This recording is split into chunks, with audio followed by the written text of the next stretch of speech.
নাসির হোসেন। হ্যাঁ দর্শক, এজন্য পুরনো সেই নাসির হোসেন যেন ফিরেছেন আবারও সেই পুরনো রূপে।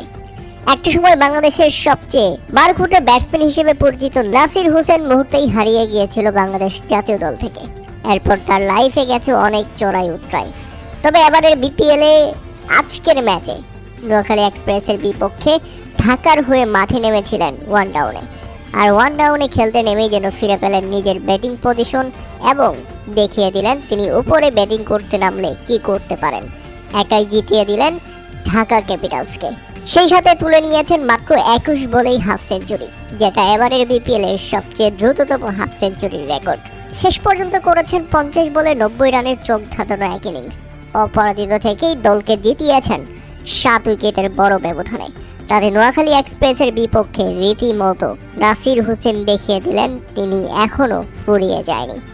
নাসির হোসেন এখনো আছেন, এখনো তার ব্যাটের ধার কমেনি। 180 স্ট্রাইক রেটে ব্যাটিং করা এই ব্যাটসম্যান হাঁকিয়েছেন 14টি 4 এবং 2টি ছক্কা।